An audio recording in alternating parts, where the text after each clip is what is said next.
Pastor نوید ملک خداوند کی عظیم اور بین الاقوامی شہرت یافتہ خادم ہیں۔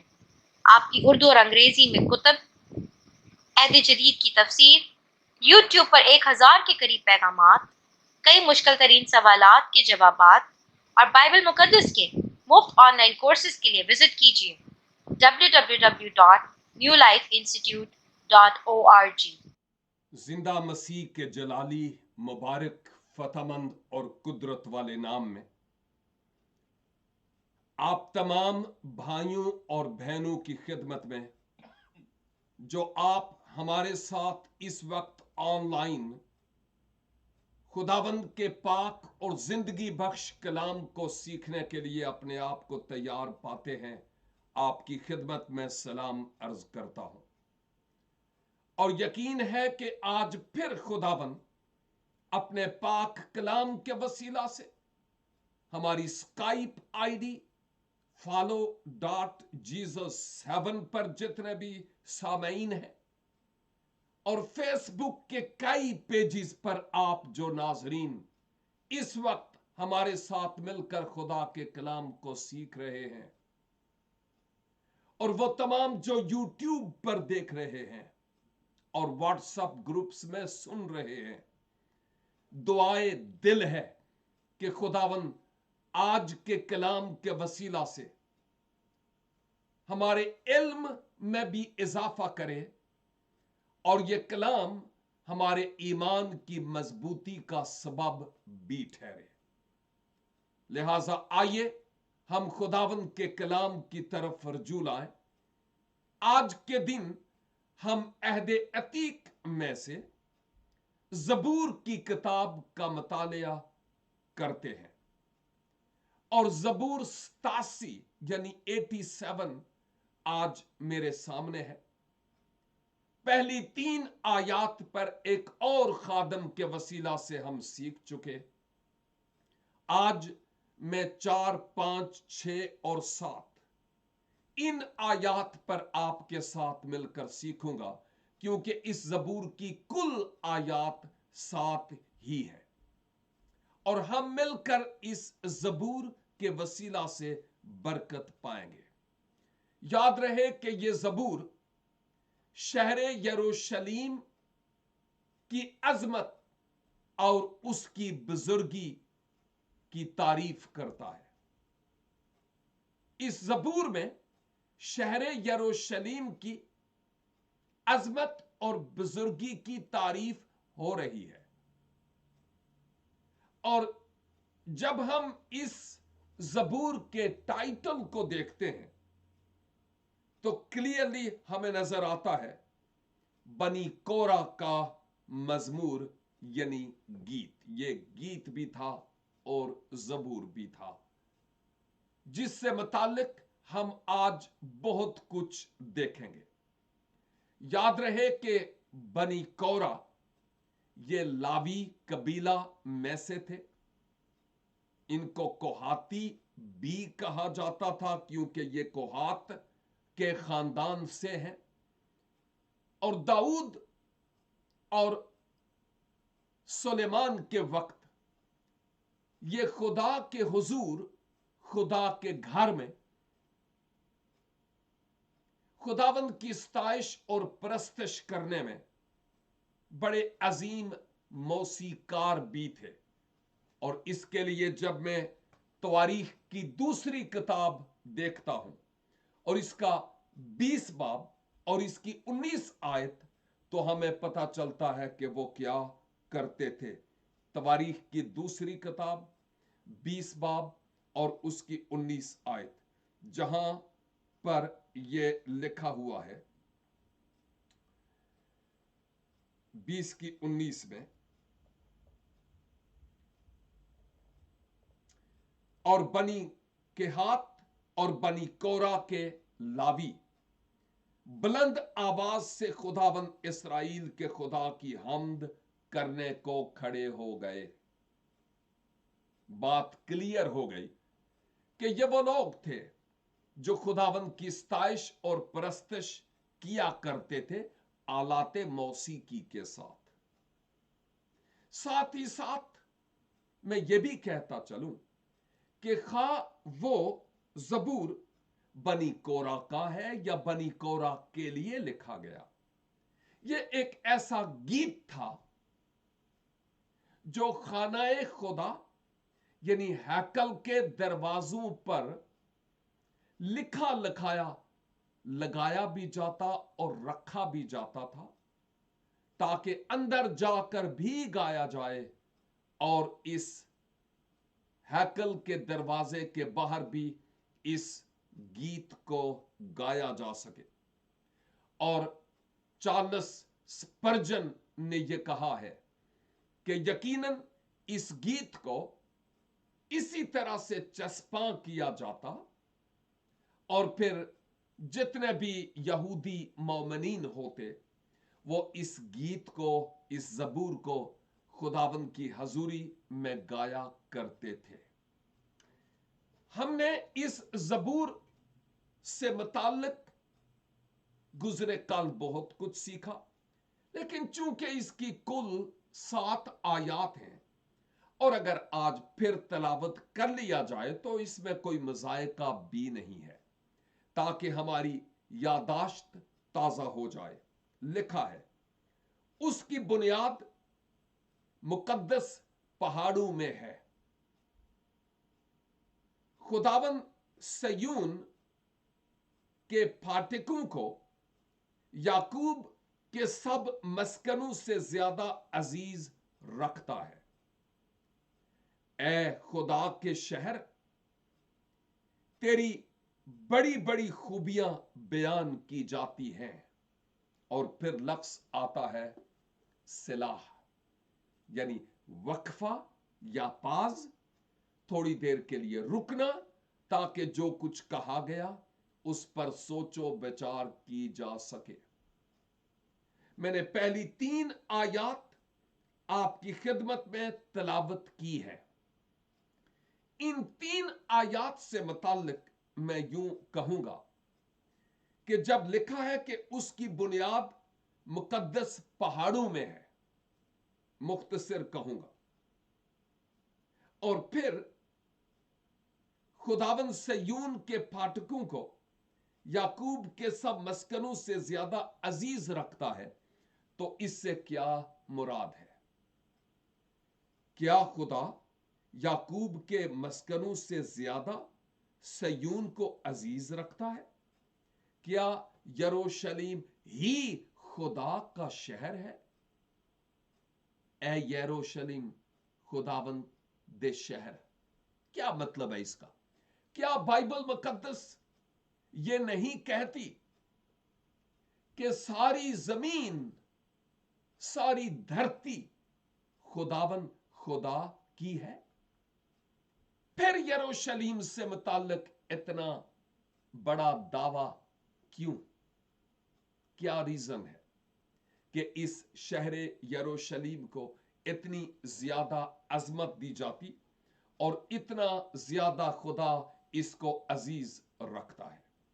یاد کیجئے کہ جب پہلی آیت میں لکھا ہے کہ اس کی بنیاد مقدس پہاڑوں پر ہے، تو یاد رکھنے کی بات ہے کہ جو شہر یروشلیم تھا پرانے وقتوں میں وہ پہاڑوں سے گھرا ہوا تھا، اور ایون پہاڑ کے اوپر ہی یہ شہر بھی ایک لحاظ سے آباد تھا، لیکن یہ پہاڑ سے مراد کیٹو کی طرح یا کوہ ہمالیہ کی طرح نہیں، بلکہ پہاڑوں کے ایک سلسلہ میں جس کو ہم سطح مرتفع کہتے ہیں، ایسی زمین اور ایسا مقام تھا۔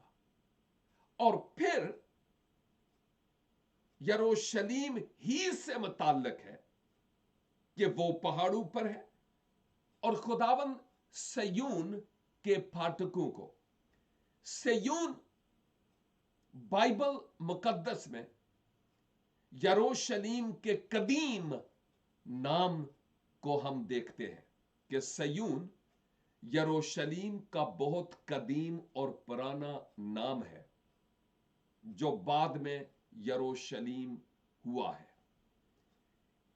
इस सयून की और इस यरूशलेम की बुनियाद पहाड़ों पर है, जैसे यहां पर लिखा हुआ है।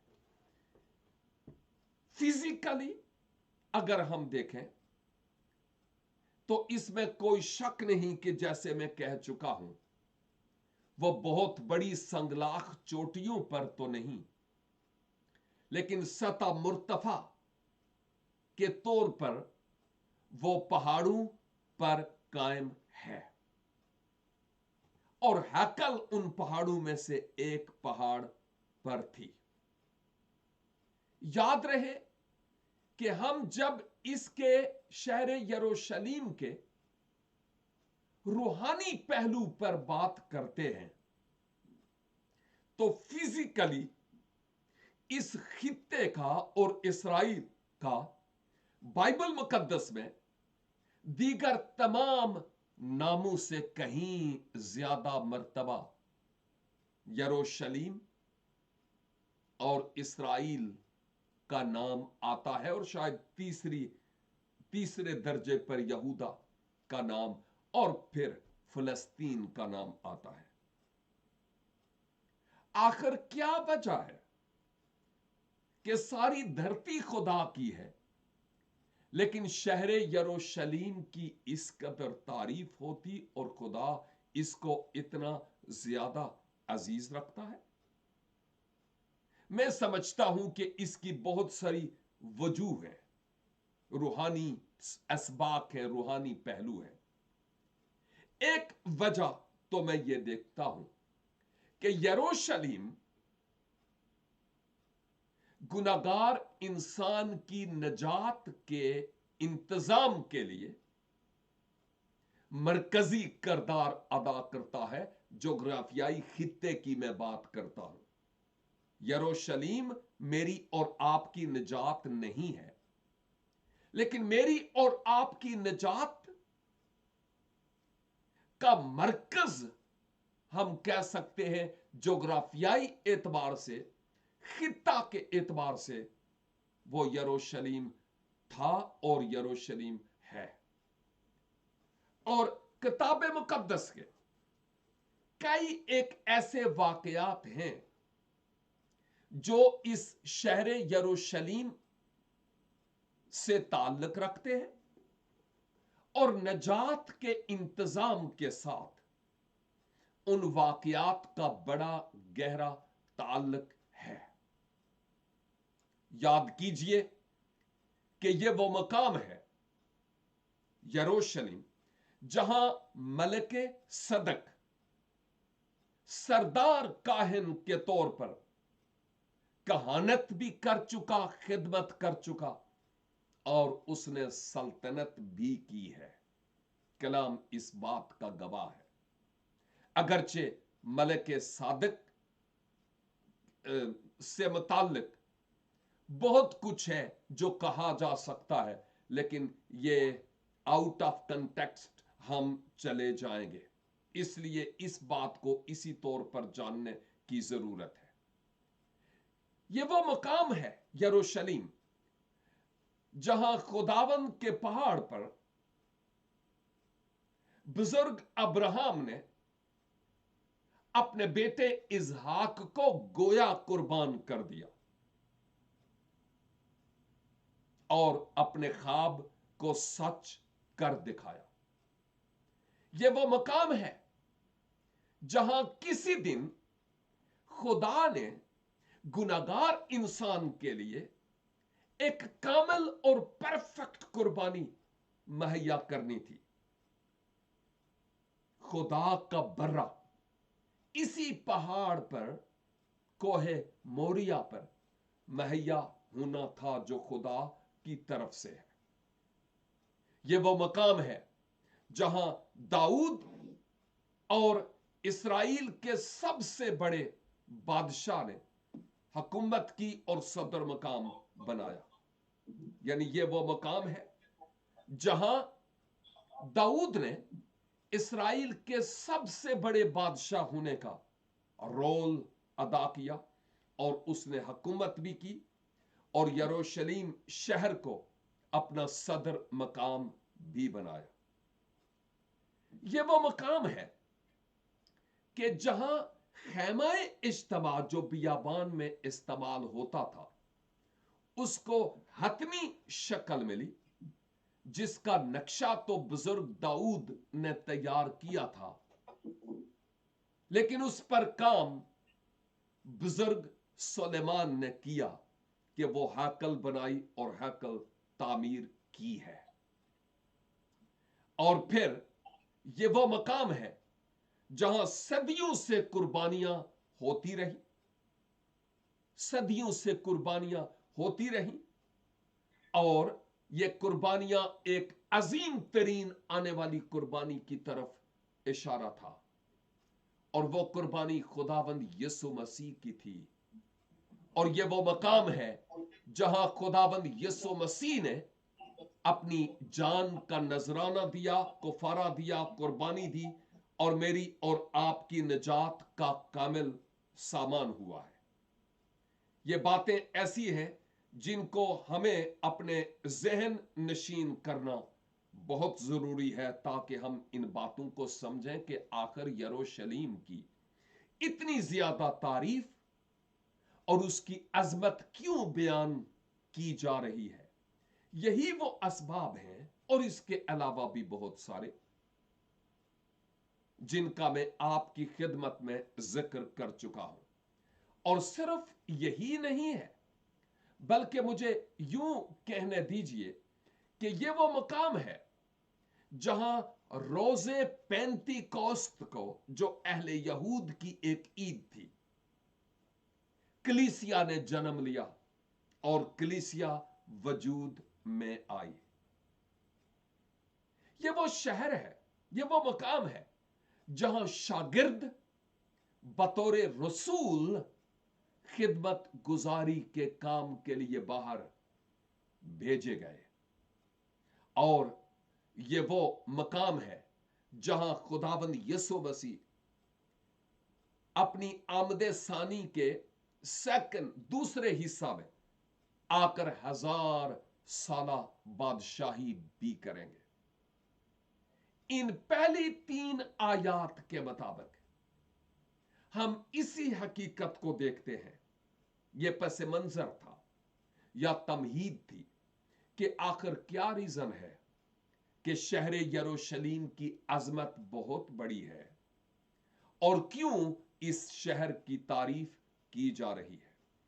जब हम आयत 4 देखते हैं तो वहां लिखा है, मैं रहब और बाबल का यूं जिक्र करूंगा कि वो मेरे जानने वालों में है।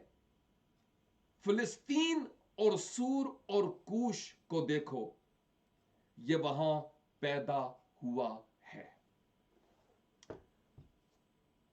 यह बात बड़ी गौर तलब और माना खेज है कि इसराइल के चारों तरफ गैर कौमें आबाद थीं और आज भी हैं, इसमें कोई शक नहीं। गैर कौमें आबाद थीं और आज भी हैं।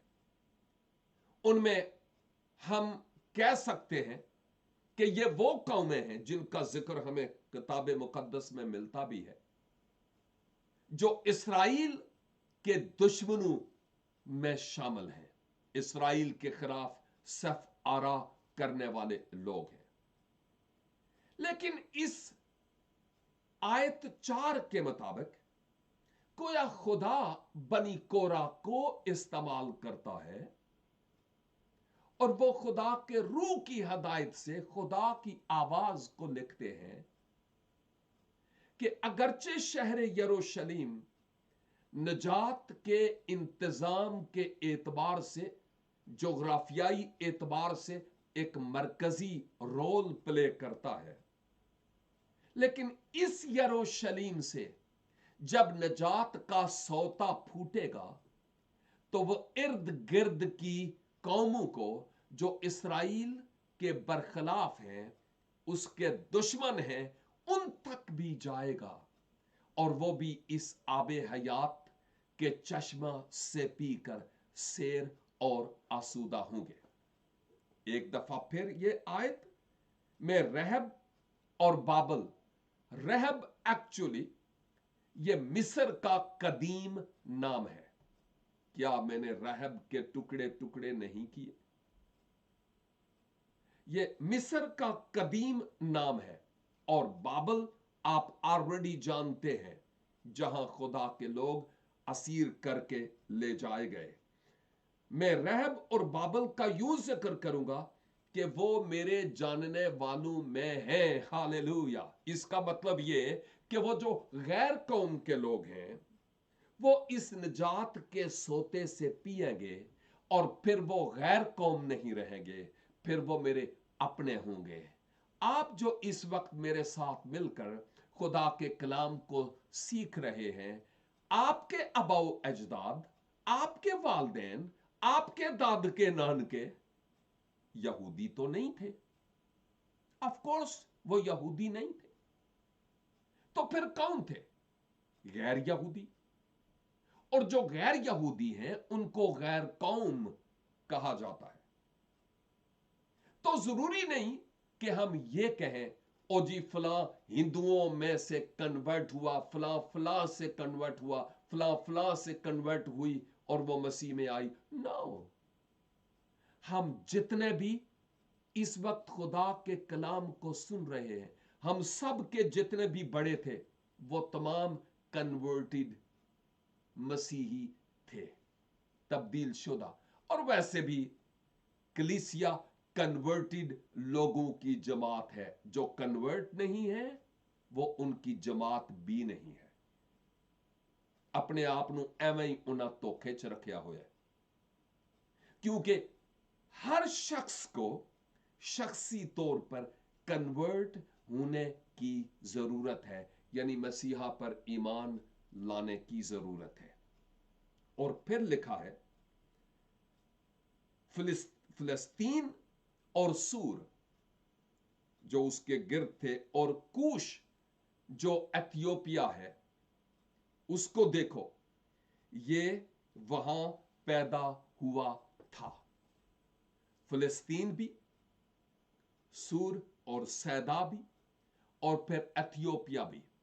एथियोपिया का बहुत सारा हिस्सा इस वक्त वो मसीही है और कदीम से वो मसीही है। और कहा जाता है कि जिस शख्स को फिलिप्पस ने, अमाल की किताब में हम देखते हैं, एक रथ पर बैठे हुए देखा था, वो हबशी खोजा था, मलकाए कंदाके का वजीर था।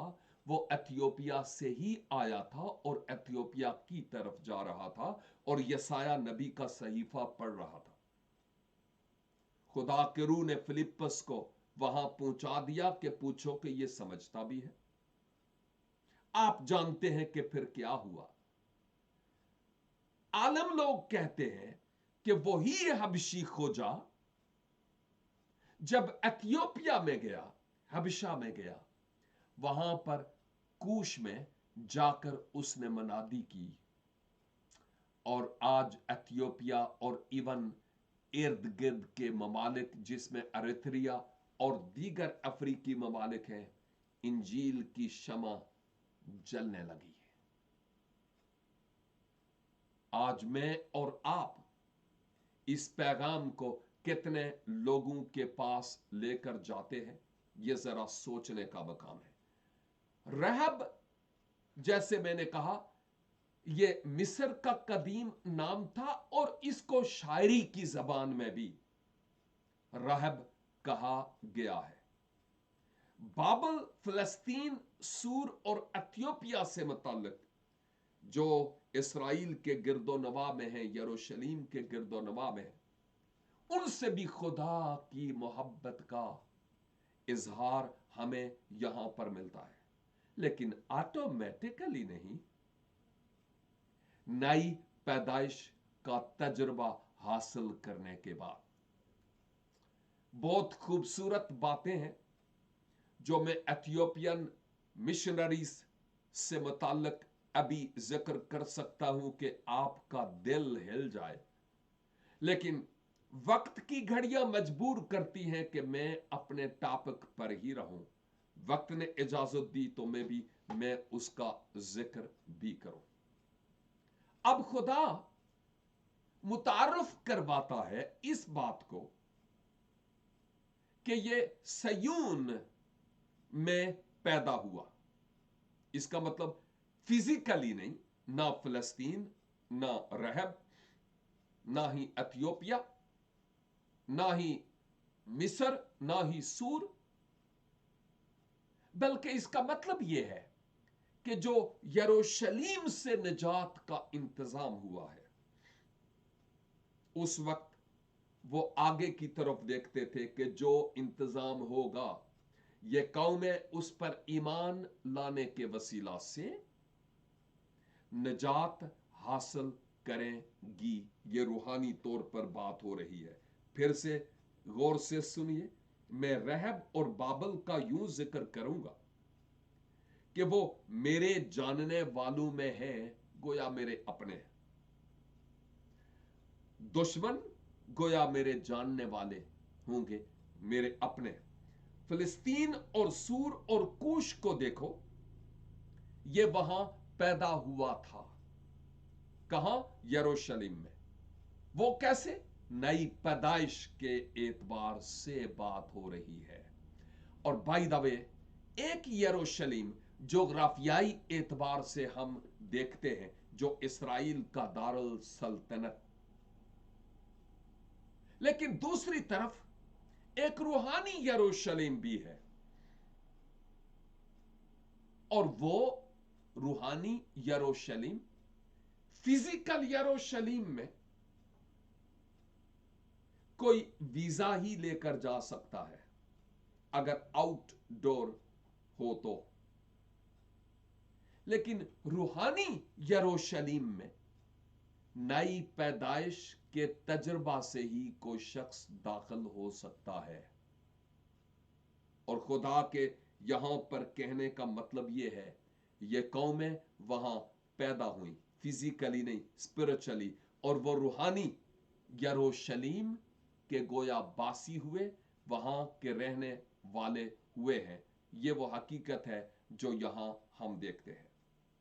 फिर 5 और 6 आयात, बल्कि सयून के बारे में कहा जाएगा कि फलां फलां आदमी उसमें पैदा हुए। ये फिर से वही बात, ये रूहानी यरूशलेम की बात हो रही है। बल्कि मुझे यूं कहना चाहिए कि आयत 4 की तफसीर आयत 5 और 6 में हमें नजर आती है। बल्कि सयून के बारे में कहा जाएगा कि फलां फलां आदमी उसमें पैदा हुए और हक ताला खुद उसको कयाम बख्शेगा। ये नए यरूशलेम की तरफ इशारा है। खुदाबंद कौमों के शुमार के वक्त दर्ज करेगा। कौमें जब मसीह पर ईमान लाकर नए यरूशलेम के हकदार होंगे, पुराने फिजिकल जोग्राफियाई यरूशलेम से निजात के इंतजाम के होने और सोते के फूटने को जब वो अपने लिए कबूल करेंगे तो उनके नाम किताबे हयात में लिखे जाएंगे। इवन मैं यरूशलेम नहीं गया, शायद आप में से भी ज्यादातर ना गए हूं, लेकिन हम जहां कहीं हैं, इस फिजिकल यरूशलेम से जो निजात का इंतजाम, गुनाहों की मुआफी और हमेशा की जिंदगी का इंतजाम मसीह यस्सु के वसीला से हुआ है, उस पर ईमान लाने के वसीला से हमारे नाम दर्ज हो जाते हैं किताबे हयात में, जिंदगी की किताब में, और हम नए यरूशलेम के हकदार और वारिस ठहरते हैं। यही बात तो 5वीं आयत कहती है। खुदावंद कौमों के शुमार के वक्त दर्ज करेगा कि ये शख्स वहां पैदा हुआ है। और आगे फिर से लफ्ज सिलाह आता है, यानी वक्फा और थोड़ी देर के लिए खामोशी। मैं आपकी तवज्जो इब्रानियों के खत की तरफ लिए चलता हूं। उसका 12 बाब, इब्रानियों 12 बाब और उसकी 22 और 23 दो आयात। गौर से सुनिएगा, इन आयात का इस जबूर से ताल्लुक है। बल्कि तुम सिय्योन के पहाड़ और जिंदा खुदा के शहर यानी आसमानी यरूशलेम के पास और लाखों फरिश्तों और उन पैलोठों की आम जमात यानी कलीसिया जिनके नाम आसमान पर लिखे हैं और सब के मुनसिफ खुदा और कामल किए हुए रास्तबाजों की रूह और नए अहद के दरमियानी यसू और छिड़काव के उस खून के पास आए हो जो हाबल के खून की निस्बत बेहतर बातें कहता है। तो आपने देख लिया कि वो बात जो रूहानी तौर पर मैं कह रहा था, मसीह पर ईमान लाने के वसीला से हम उस आसमानी शहर यरूशलेम में दाखिल होते हैं। और एक और हवाला पौलुस रसूल गलतिया की कलीसिया को लिखते हुए इसके 4 बाब और इसकी 26 आयत में क्या फरमाते हैं, लिखा है 25-26, और हाजरा अरब का कोहे सीना है और मौजूदा यरूशलेम उसका जवाब है, क्योंकि वो अपने लड़कों समेत गुलामी में है, मगर आलमे बाला की यरूशलेम आजाद है और वही हमारी मां है। मां से हम पैदा होते हैं। आलमे बाला की यरूशलेम ये रूहानी यरूशलेम, नया यरूशलेम शहर है जिसकी बात यहां पर हो रही है। अब इसी जबूर 87 की आखिरी यानी 7 आयत लिखा है, गाने वाले और नाचने वाले यही कहेंगे कि मेरे सब चश्मे तुझ ही में है, मेरे सारे चश्मे तुझ में है, मैं गीत गाऊंगा। यहां पर बात यह है कि गाने वाले और नाचने वाले, यह खुशी की तरफ इशारा है। खुदा और उसके मलाइक, आप जानते हैं कि एक गुनाहगार इंसान के तौबा करने के सबब से आसमान पर कितनी खुशी होती, और यही बात तो यहां पर की जा रही है कि गाने वाले और नाचने वाले यही कहेंगे क्या, कि मेरे सब चश्मे तुझ ही में हैं, यानी यरूशलेम में। और मैंने कितने चश्मों का ऑलरेडी जिक्र किया है कि जोग्राफियाई एतबार से जो यरूशलेम है उसके साथ उनका ताल्लुक है, अहदे अतीक से भी और अहदे जदीद से भी। मेरे अजीज भाइयों और बहनों, खुदा के इस जिंदगी बख्श कलाम के वसीला से यानी इस जबूर 87 से जो कुछ मैंने और आपने आज सीखा है उस पर जरा गौर करने की जरूरत है, क्योंकि ये एक नबुवती जबूर है जो फ्यूचर से मुताल्लिक देख रहा है। हम चूंकि बाद की प्रोडक्शन है, हमारे लिए यह काम ऑलरेडी सलीबे कलवरी पर हो चुका है, लेकिन नया यरूशलेम जो आसमान से उतरने वाला है, उस यरूशलेम में कोई शख्स फिजिकली खा कहीं ही पैदा हुआ हो, फिजिकल पैदाइश के एतबार से दाखिल नहीं हो सकता। उसके लिए नई और रूहानी पैदाइश की जरूरत है, और तभी हम खुदा की हुजूरी और उसकी कुर्बत और उसकी नजदीकी में जा सकते हैं। और उसके लिए लाजिम है कि हर फर्द बशर जिसने अपने गुनाहों का इकरार नहीं किया खुदा के हुजूर, वो इकरार करे। अपने गुनाहों से तौबा करे और मसीह खुदावंद पर ईमान लाए कि वो मेरे निजात दहंदा और खुदावंद है, और अपने दिल का दरवाजा खोले। खुदावंद, आप मेरे दिल के तख्त पर बतौर राजा आकर बैठ जाए। मैं अपना जीवन आपके नाम करता हूं और करती हूं। और मेरे सामीन और नाजरीन, अगर आप में से कोई है जिसको खुदा का रूह इस वक्त छू रहा है, अगर आपने अपना दिल यूं मसीह यस्सु को नहीं दिया और नई पैदाइश का तजुर्बा नहीं पाया,